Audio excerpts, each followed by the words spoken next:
is Cheryl, and I'm an alcoholic. Ooh, that's a long walk. I'm glad to be at a meeting tonight. Glad to be sober, but this is one of my least favorite things to do.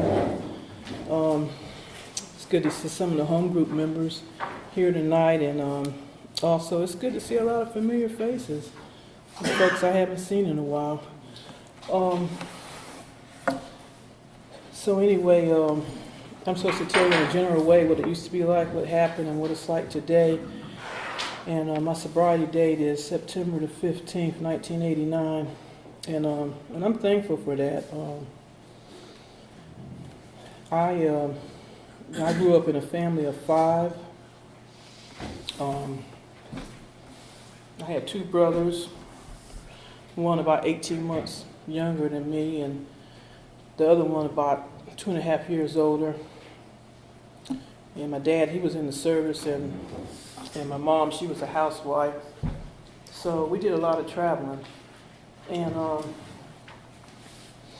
I always wish I had an older sister. For one thing, my parents could have experienced them first. But unfortunately, it took them a long time to let go of them apron strings, I never could understand why my youngest brother could do things I couldn't do, I see it today, but when it was going on, I didn't understand it at all.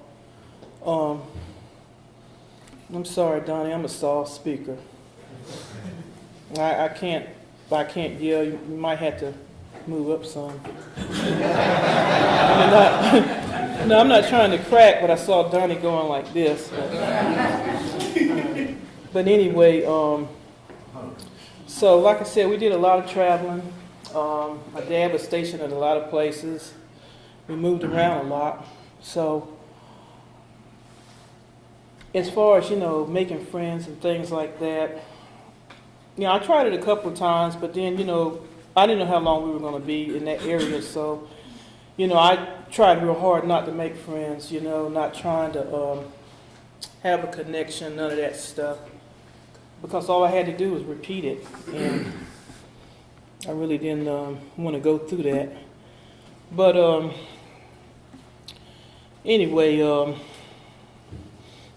in my household, there was love in the family. How some families, I love you, and all this. I knew the love was there. I knew my parents cared for me. My basic needs were provided for. I didn't get everything I wanted, but I got everything I needed. And I was spoiled, the only girl. So I did a lot of things my brothers did. I got out there playing sports and all that roughneck stuff, everything that goes along with it. I thought, because my younger brother was younger than me, I thought I was his bodyguard, so I tried to protect him. I really wasn't much of a fighter, but if I had to defend myself, I would, but really not my cup of tea. So anyway, my oldest brother, y'all remember that cartoon, Dudley Do-Right? Well, my oldest brother, that was Dudley Do-Right. He could do no wrong. My youngest brother, he kind of gave me a run for the money. I was able to pin a lot of things on him, a few things. But my dad, he retired, and we came to North Carolina, his hometown. And like I said, I really didn't do any drinking until it was like my sophomore year in high school, because my dad, he didn't drink, my mom didn't drink. There wasn't really anybody in our immediate family that drunk, And like I said, I was a black sheep of the family, probably always will be. There's nothing I can do about that today, but I guess they have one in every family, and I was the one in our family. I remember my parents telling me to do one thing, and I would do the opposite. I think when I was about 8, I think I probably got my tail whooped every single day because I was hard-headed. Like I said, I don't know if because they didn't drink. I remember there being a bottle of, I think it was like Johnny Walker under the cabinet that my dad, he kept for guests. I mean, I never saw him pull it out. It was real dusty. I never messed with it. But like I said, I don't know if I started drinking because I wanted to get back at them, because they, like I said, it took them a long time to cut them apron strings. You know, my dad was so strict. He was the one that, you know, disciplined in the family, and, you know, he had been through the service, so he knew quite a bit, and it was real hard to pull the wool over his eyes. But my mother, on the other hand, that was a different story. I mean, I'm not bragging or boasting about it, but that's just how it was. And like I said, I drank one time when I was a sophomore, one time when I was a junior, and then my senior year, I guess it's kind of started out as weekend drinking, you know. I played sports. You know, I was telling y'all I used to knock heads with my brothers. So when I got a little older, I got involved in basketball. I did some track, but I guess, you know, basketball was the sport that stuck with me. And, you know, I played in high school. Like I said, started the weekend drinking. Nothing real serious. There were some girls on the team that were a couple of grades below me. They seemed to be more experienced, you know, wanting to do this, wanting to do that, and that's during the time where that was during the time where they hadn't really did that law that came out. I think it was like 1983 or something, you know, where everything got real strict. But the one thing I do remember is, you know, we had to try to find somebody to buy it. And that was kind of hard sometimes, but, you know, sometimes we could find somebody, sometimes we couldn't. I'm not proud of it, but I actually remember stealing some alcohol. We were in some store because we couldn't find anybody to buy it, and I don't know if the guy that was working there saw us, but I remember we came back in the store again, and I remember him making the comment, "You already took one bottle," something like that, but I don't know. But, you know, like I said, that's kind of how it started. And I ended up in Winston-Salem at this school on a basketball scholarship, and that was kind of like, I guess, my ticket to freedom. I didn't have to worry about,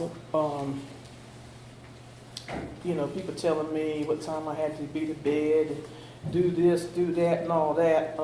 I mean, when I got a certain age, it was different, but still, you know, the apron strings were still tight. But like I said, when I went off to school, it was different. And now when I got there, y'all, now that took me 5 years to graduate, because, you know, the average person, it takes 4. But, you know, because of my alcoholism, where it took me 5 years. And there were some females there. I didn't get buck wild when I got there, y'all. Now the first 2 years, I ain't gonna say A's and B's. I'm gonna say B's and maybe 1A, because I was focused. I was still doing the weekend drinking, but I was focused. And you know, I had some roommates that, I mean, they I guess they must have came up to party, because they came up for a semester party and flunked out. I never saw them again. I used to spend a lot of times down in the I called it the stacks in the library of the campus, because I couldn't study in the room. You know, they always had something going on, guys in the room. It wasn't even a co-ed dormitory, drinking and partying and, you know, loud and all this stuff, you know. I mean, like I said, I drunk, but I didn't drink like they drunk, you know. The second year I was up there, I met this lady that went to Scotland High School. I actually played against her for 4 years in high school, and she was into some other things. I know this is Alcoholics Anonymous, and, you know, and I respect that, and I'm definitely going to respect that. But, you know, there were some other things I did besides alcohol. And, you know, when they got combined, it made me feel different. And she was into some other stuff, and, you know, she was kind of egging me on, "Hey, come on, try this, and all that." And so, you know, I tried it, and I guess it was okay. Like I said, when I mixed the alcohol with it, it made me feel different. And I guess from there, it pretty much took off. my third year, and I remember my dad telling me when I was there for 2 years he'd get me a car. Because I can remember, I had a free ride. I went up there on a scholarship. They didn't have to pay nothing. And so, when I got the car, I spent a lot of time on the roads. I could probably tell you where every crack in the road was, Winston-Salem, the back roads, things like that. Spent a lot of time ripping and running when I should have been studying.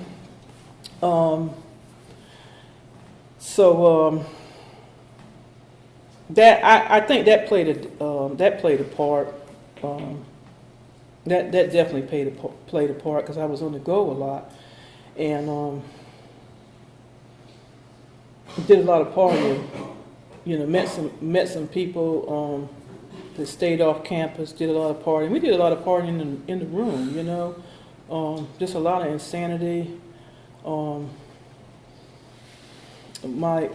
My third year, I was up there. I got involved in this sorority, and just kind of looking back at it, I'm not trying to disrespect it by no means. But if I had a chance to do some things over again, that's one of the things I wouldn't have got involved in. I found myself doing a lot of people pleasing and just a lot of things, and I found myself people pleasing more than I was studying. And so what ended up happening was my grades dropped, and because my grades dropped below a certain average, I lost a scholarship. So, and that was a direct result of alcoholism. I didn't want to have to tell my parents that. It's bad enough I was a black sheep of the family. I didn't want to add one more notch to it. To let them know how much I had failed and all that, the problem child and everything. And I guess when I was up there, I really didn't come home. I was just up there, and I guess, when it came time for the grades to come out, they don't do them like they do them now on the internet and all that. They used to put them things in the mail. They mailed them. And we got our mail at the post office, so I was trying to, beat my dad to the post office so I could get them grades. So I already knew they weren't looking good, and I didn't want him to see them. But anyway, I guess I had told so many lies because, see, this is what the alcohol did to me. It made me lie. It made me cheat. It made me steal. It made me manipulate people, to get what I wanted. Because, like I said, I started out as a weekend drinker, and then, I started drinking every day, and the teammate of mine I was telling y'all about, mixing that with the alcohol, so it just kind of made me feel different, made everything different, and I found myself doing a lot of partying. It like I said, it caused me a lot of problems. I can remember out on the road and getting stopped. Having to walk that line. I remember I was over at somebody's house one night. I don't even remember who it was, but it was like about 2 o'clock in the morning. I was ready to go, so I left. I jumped in the car. I got going down the road. I saw these flashing blue lights. I was just trying to figure out, why were they pulling me over? Then I found out I was going down a one-way street. So they pulled me over, and of course I had to walk that line again. But I walked it. But like I said, that's where the alcohol took me. I lost my scholarship, because I was drinking. I got pulled over a couple of times. Now the one thing I can say, y'all, it took me 5 years to graduate, but that degree I got in my sobriety, that's two things that people can't take from me. I got out of school and. I stayed in. I went to I was up there in Rowan County in Rockwell, North Carolina. I was working. My degree was in early childhood, but for some reason or another, I got drawn to. I call them the Rough Riders, the children that cause problems, that get suspended, that oppositional with their parents, and they just stay in trouble. And I started working at this Nazareth Children's Home with teenage girls, and I worked there for 5 months, and then a job opportunity came for me in Winston-Salem, my old stumping grounds, which I call, at the Children's Home on Renota Road. I worked there for 3 years with teenage boys, and they provided apartments for the staff. So, I had a room, and a friend of mine had given me this little small refrigerator, so it stayed full of Budweiser. So I was still drinking and everything, and I worked in Winston-Salem. Then I ended up in Fayetteville, still doing the same thing, the Children's Treatment Center in Fayetteville, and I worked there. I guess I'm thinking maybe about 3 years, and on August the 30th, 1989, I got fired from my job as a result of my drinking and doing some other things.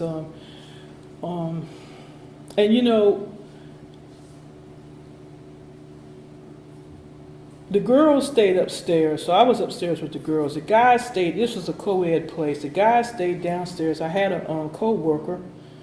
So, and there was an alarm on the house. It was like a big house.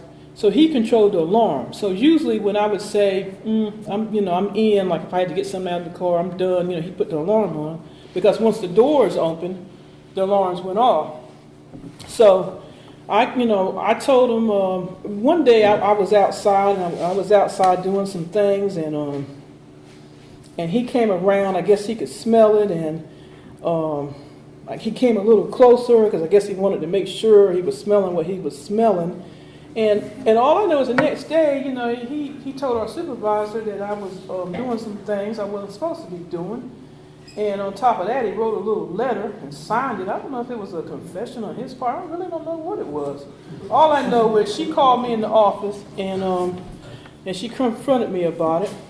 And I didn't lie. I guess that was probably one of the first times I was honest. I said, yeah. So I got fired right there on the spot. I had just started my shift because it was a live-in job, work 7 days off 7. So that enabled me too because of the jobs I was working, and I had like a lot of time off, so I had a lot of time off to do my thing. I got fired. So, I guess my attitude was, oh well. So I didn't tell y'all about my constant companion. It was an igloo I took with me to this school in Winston-Salem when I first got there. I still had it. It was red and white, and I had it. I had some Budweisers in there, and I wasn't gonna buy. I don't know about y'all, but I wasn't gonna pay for no ice. I got my ice at the hotel where it was free, and I had that igloo ice down. So when I got fired, I just got in the car and got down the road. I popped open the can, and I used to go through the Fort Bragg reservation, so I went through the Fort Bragg reservation, and I was doing some other things while I was in the car. And so before I even got home, y'all, I'm looking in the rearview mirror. I don't know if there was some kind of a magnet or something on the car that said pull her over or what, but it was the military police. I got pulled over, and I said, "Wow, this is all I need." Because I was almost out of the reservation too, and like I said, I was drinking and I was doing some other things, and I remember this guy I went to school with. He told me about these. I ain't trying to give y'all any ideas, but he told me about these incense matches, and I don't know if they still sell them in Spencer, in the mall, but I had some. And they were wrapped in foil, and you light them up, and it's like an incense that just, spreads. And I remember him telling me that was some good stuff, the incense. So when I saw the military police, I happened to have a pack of matches. I lit the match, and I was hoping that the incense would kill the smell. He pulled me over. I cracked the window just a little tiny bit. He came to the thing, and I wasn't trying to really say much of anything to him because I had alcohol in my breath. I didn't want him to smell the alcohol. And he told me he pulled me over because I was speeding. So I kept my mouth closed the whole time, y'all, because I'd rather take a speeding ticket than DUI, DWI, whatever you want to call it, anytime. So I kept my mouth closed. He gave me the ticket. And they said that if you pay it off by mail, it doesn't go on your record. So that's what I did. So it didn't go on my record because my dad was paying for the insurance, so there was nothing, to say that even happened. So I got home and so like I had 6 days to kill, y'all, because I had just started my shift. I got fired, so I didn't want to hear that I told you so from my dad. So what I did was I threw some stuff around and I tried to make it look like I hadn't been home. And I went to my old stomping ground. I went to Winston-Salem, and Labor Day weekend of 1989. I was up there partying with some friends, and it just didn't feel the same. All the stuff that I had done, it didn't feel the same. All the drinking and all the partying and I drank a lot of alcohol. Alcohol was my the Budweiser beer was my alcohol of choice. I did a lot of drinking, and so anyway, I went up there, and it seems like the more I drank, it took me longer to get. I don't even remember if I got drunk or not. All I know is it took quite a bit, but I wasn't feeling the same way, and I knew that I was going to have to do something. I knew that all the insanity, everything, the lies and all that, and and before I finish that sentence, I just want to let y'all know that because of the jobs that I was working, and I had so much time off, like 7 days on, 7 days off, I was still staying at home because I was working 2 weeks out of the month. I was off 2 weeks. I mean, that was like money I could use to drink versus paying rent. So, I stayed home. And, like I said, my parents, they were strict, especially my dad. And, I spent a lot of time outside sitting on the porch drinking, in the room drinking, taking my igloo with me, drinking and everything. I spent a lot of time doing that. And I remember I got a niece and a nephew, Dudley's children. They used to come over and spend. They used to come and spend the weekend with us, and I think they were like. Well, my nephew was born in '81, and my niece was born in '85, and I love my niece and nephew, but I hated when they came because then.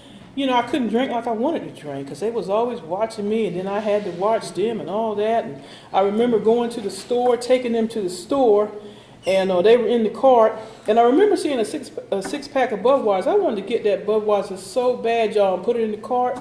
But the only thing I kept thinking about was, I could just hear my nephew, like, maybe in the store with Dudley, and I could hear him saying, that's what I sure was, putting in the cart and all that, so it was just a whole bunch of stuff. I remember I couldn't wait for them to get into bed. I mean, one day I didn't wait. I started drinking. I remember my nephew asked me, now he was like about 4 or 5, he asked me, what's that smell, And I made up a lie, and I said, sweet soda.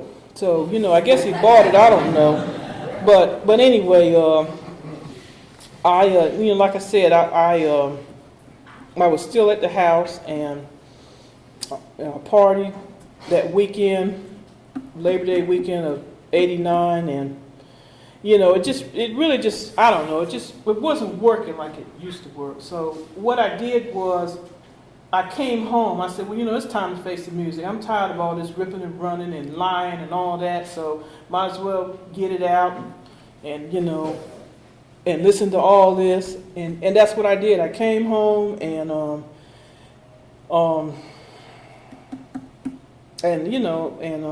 told my parents, I had gotten fired, from my job, and my dad, he kind of had some ideas. I was doing some stuff, I remember seeing him actually at the school, and the school was 100 miles away, so I actually saw him there. He didn't tell me he was coming, but I guess because of all the lies, he went up there to find out what was going on and all that. So anyway,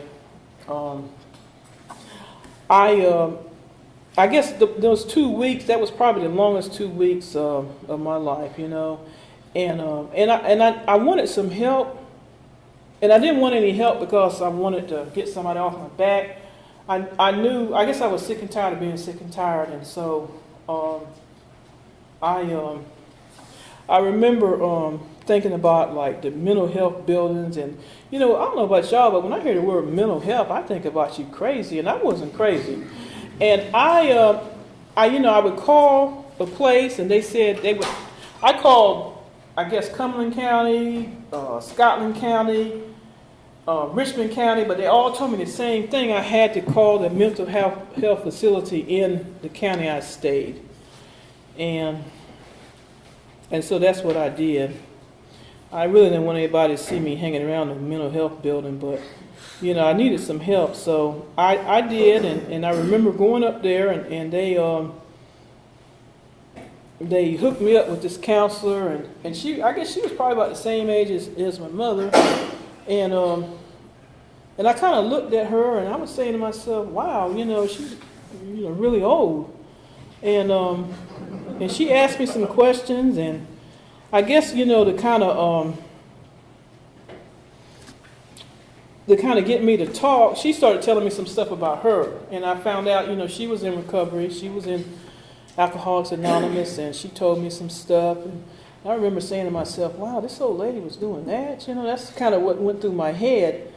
And so anyway, she set me up I went to Amethyst in Laurinburg. I went up there for 30 days. I was up there from September the 15th through, I think I came out, it was like around October the 12th, something like that. But anyway, when I got up there, and, you know, needless to say, my brain was still in a fog. I guess, you know, all the things I had put in my system. And I got up there, and I found out that there was other people that felt the same way I felt, that thought the same way I thought, you know. And I had never experienced that before, y'all. It wasn't until I walked into the doors of Alcoholics Anonymous until, you know, I heard people saying what I was feeling inside, and I've never said that before. And I heard them expressing it, what I was feeling inside. So I knew I was exactly where I was supposed to be. Because, see, growing up, I kind of, you know, I told you I was the black sheep. I kind of felt like, the misfits. Y'all have ever seen Rudolph the Red-Nosed Reindeer, and they got all these misfits over there on the other island by themselves? And that's how I felt, you know. I felt like that. But, you know, I learned a little bit in treatment. I just remember they kept saying the same thing. Don't drink, go to meetings. Don't drink, go to meetings. Read the big book, get a sponsor. Don't drink, go to meetings. Don't drink, go to meetings. Don't drink, go to meetings. Read the big book. I mean, that was like every day. I must have heard that over and over and over again. But I guess for me, I needed to hear that over and over and over again. Because I think a lot of my brain cells weren't kicking in my brain. I had done so much damage. My thought process, it was still a little crazy. So anyway, I was there for 30 days, and the counselors I had, they were in recovery. And I remember, you know, we used to be in our groups, and, you know, we'd have to say the Serenity Prayer, and I literally had to look on the wall. They had one of the plaques on the wall. I had to look on the wall when they were reciting it, you know, just to remember it. I think it maybe took me 3 days or something just to memorize it. And when I got ready to leave, they gave me a contact person, and it was actually that counselor I was telling y'all about that I met, that old lady I was telling y'all about, and they gave me her number. And I called the number, and they said call, you know, when you get settled. And I did. I didn't wait till the last minute. I called her, and they told me she didn't work there anymore. So I didn't know what to do. So I called back to the treatment center, and my counselor said, well, you know, just go to a meeting. So that's what I did. It was on a Thursday night. I went to the Aberdeen meeting, and guess who was there, y'all? That old lady. And come to find out, she had switched jobs, when I was in treatment. And that old lady is my sponsor today. She's been my sponsor for a very long time, L&S. Like I said, I've been blessed, as far as sponsorship. And so, anyway, we started working on some things. She taught me a lot of stuff. And that's the one thing, I had to be teachable. I didn't know anything about living sober, staying sober, none of that stuff. All I know, when I got here, this lady had 8 years of sobriety. I wanted what she had, a day at a time. And, she told me, not to make any major changes, the first year, not to make any major decisions. She told me to get phone numbers from women in the program, stay away from the men, and, go to meetings and all that. And I did that. I did exactly what she told me to do because I wanted to stay sober. And I remember, I don't know, I guess I had been sober, and I started going to aftercare too, y'all. I started going to aftercare at the treatment center. I went to aftercare for 36 weeks. For 9 months, every Wednesday, I was there in Laurinburg at our aftercare from, I think it was like 7 to 8, something like that. But anyway, after I had been out of treatment for about 30 days, y'all, my old boss called me. I was wondering, what does she want? I'm saying, this lady fired me. The guy that told it on me, I had a resentment towards him. I had some insane thoughts about him too, because after he told it on me, I wanted to burn his house down. I wanted to put some sugar in his tank, his gasoline tank. I wanted to do that. There's a lot of things I wanted to do to him. And I talked about him when I was in treatment, but I worked myself through that resentment, and I started looking at a different way when I got out. This guy saved my life, because if I had been continuing to do what I was doing, ain't no telling where I would have ended up. I don't know, maybe 6 feet under. I have no idea. But anyway, she called me up and she told me that she had heard I had been through treatment and she wanted to offer me my job back. Nobody's ever handed me anything on a platter before. And I told her I didn't know. I'd have to think about it. And I was honest about that, y'all, because this is a job where, you work 7 days, off 7. So it was like I had to work every other weekend. But like during the weekdays, I had, I guess from 8 to 3 off. But then I was there from like 3 on, I had to spend the nights. And, there were a lot of meetings in Fayetteville. I did go to some meetings at German Street. Only thing I didn't like about that place, that smoke was so thick, y'all. You could probably cut a knife or something in there. I mean, it was just thick. Go in smelling one way, you come out. I'm not hating on the smokers either, but I'm just saying the smoke was so thick to where, it was burning my eyes. And, a lot of meetings, were, smoker meetings. Thank goodness for the meetings in the churches, that are non-smoking. But anyway, I knew I wasn't going to be able to go to a meeting every day, and they talked about doing 90 and 90. And so I was going to aftercare, so I knew I'd only be able to go every other week. So I told her I really didn't know, y'all, because all I know is the day at a time, I was starting to feel a little better. The fog was still there, but I was feeling a little better.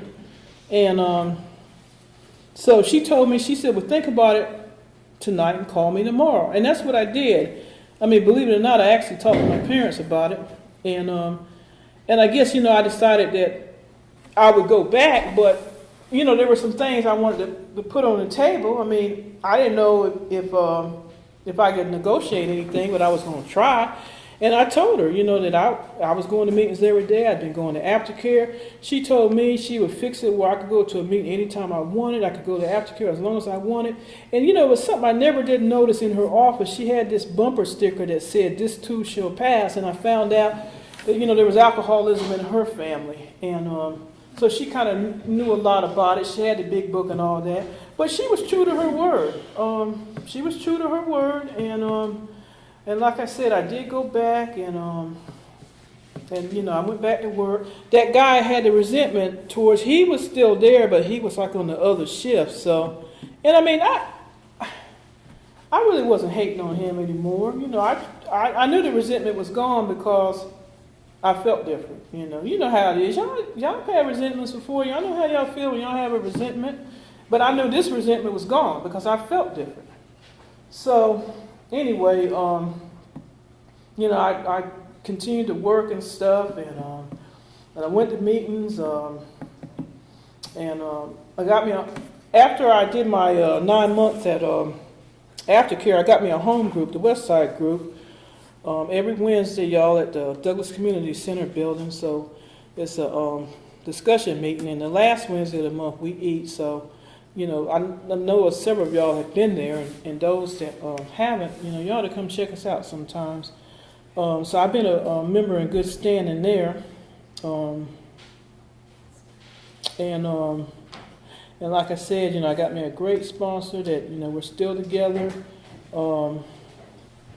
I still listen to what she has to say, and I still take her suggestions because I had to remain teachable. When I come to a meeting, I listen to what everybody in the room has to say, because I can learn from anybody. And, one thing about my sponsor is, she has never judged me. I don't have to worry about my business being on the 6 o'clock news. I've actually been in meetings before, and I've heard horror stories, about sponsorships. And, I'm just thankful that I got a good sponsor. And like I said, she's I ain't trying to tell her age, but she's about the age. She's older than I am. She's about the age of my mom and everything. And I was talking to her earlier when I was on the way home from work. I still listen. I had to remain teachable and everything. And along the way, I've been blessed to have sponsored some women, and that's been a blessing. When you find somebody that will work with you, it's one of the greatest experiences in the world. And sometimes I had to pinch myself. Y'all remember that commercial, is it real or is it Memorex? I had to pinch myself. Is this real? Because I think about, the craziness. I remember when my mom, I could always tell when my mom was counting money because she had always had the door closed, y'all. Because, I told y'all I did some stealing. I'm not proud of that, but that's where the alcoholism took me.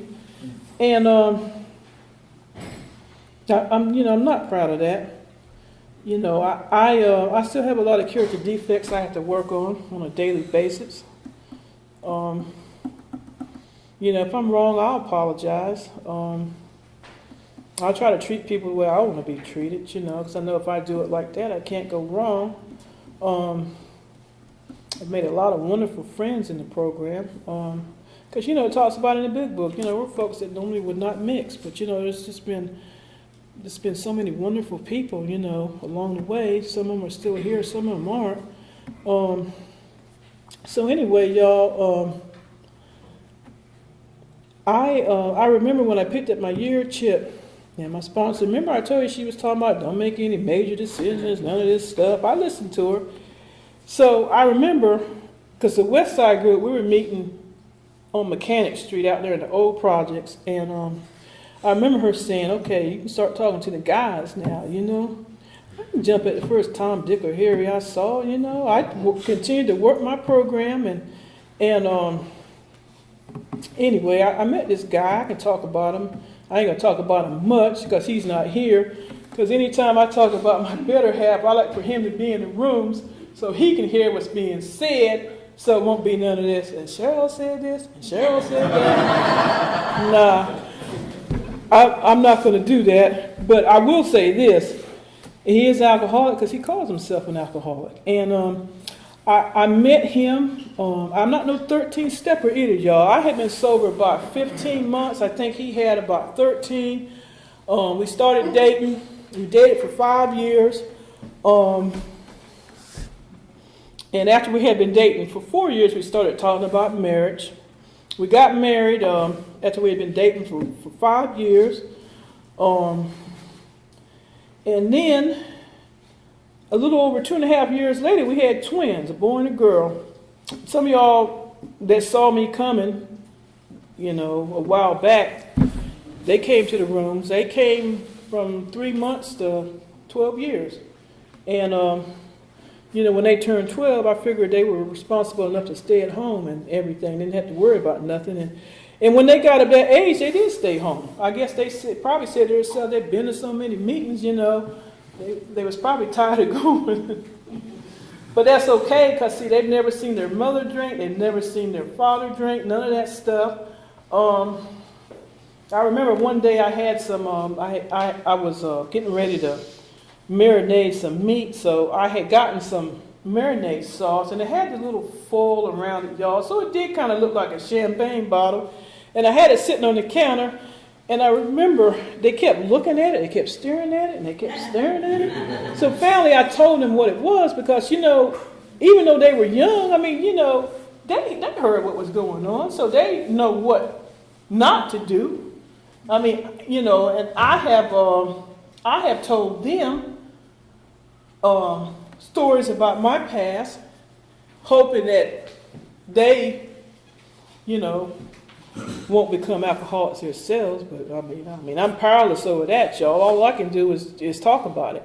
What the choices they make are of their own making. And actually, their front number will be changing next month. They'll be 20.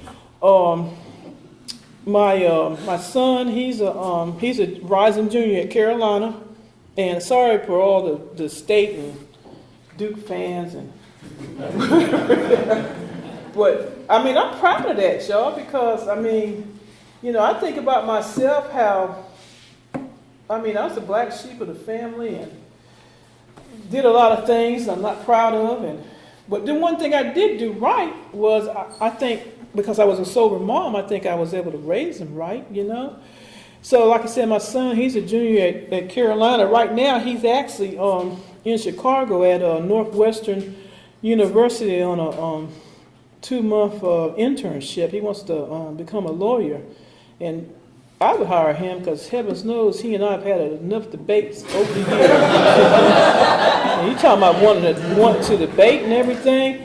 And my daughter, she's a rising junior at Fayetteville State. She was actually at East Carolina in Greenville, but she decided to transfer. I'm kind of glad she did, y'all, because I don't know about y'all, but you sign up for this stuff and they send you text messages when stuff is going on. And the craziest hours, all these text messages where somebody's been assaulted, the place has been robbed. She's not even going there now, and they're still texting me, and I kind of wish she would do something to get her name off the list so they'll stop bothering me. So, that place, it was like, I used to hate to go up there. It was so far away, 2.5 hours. I felt like I was going to the moon. So I'm just glad she's here closer and everything.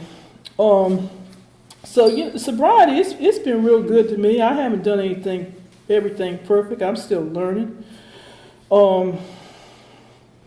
One thing that happened, I know we all had to experience it at one time or another. If we're human and everything. My dad, he passed on September the 11th, 2016.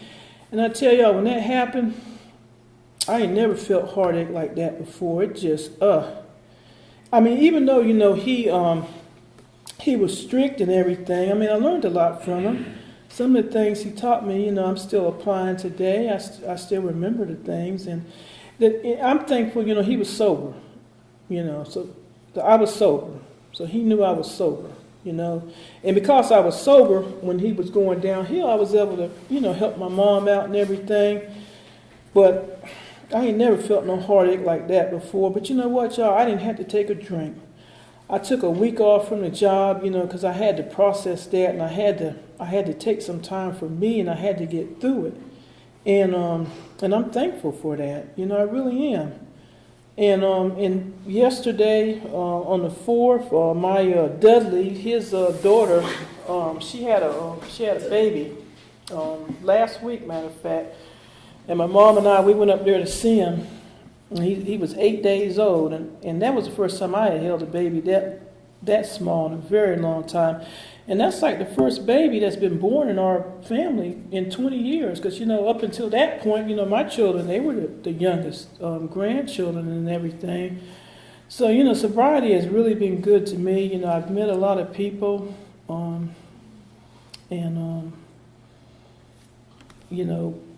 I knew that when David had asked me last week, some people I just have, they say you can't say no and AA and this and that. I've heard so many things, but some people I just have a hard time saying no to. So when David asked me, I told him, give me about 3 days because I was going to try to juggle, my work schedule some so I could be here. I mean, it's not one of my favorite things to do, but I knew I was coming to a meeting because all day I had to tell myself 7 o'clock, 7 o'clock, 7 o'clock, 7 o'clock, because most of the meetings started at 8, and I had to drill 7 in my head because I didn't want to be late or miss it. And I know David was probably, where's she at? And I think I got here about maybe, I don't know, 2 minutes till. And I told David I still like living on the edge when it comes to certain things, I mean, procrastination is one of my character defects. And so anyway, I remember coming to Primary Purpose before. It's been a while back. Y'all was parking somewhere different, and the meeting was in another. It was still in the church, but it was somewhere else. But and I think it's kind of sad on my part,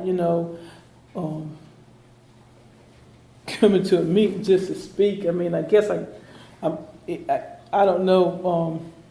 I guess if I had known that I was going to speak in advance, I might have tried to get here, and everything. I don't know. I'm not going to stand here and tell any lies. I don't know. But anyway, like I said, I'm really glad to be here. It's so good to see a lot of familiar faces. I remember Wallace when I got here. Wow. Just a lot of sobriety, a lot of sobriety in the room. Like I said, I had to remain teachable, and I had to remain humble. And I had to ask the God of my understanding every day to help me stay sober because I'm not doing this by myself.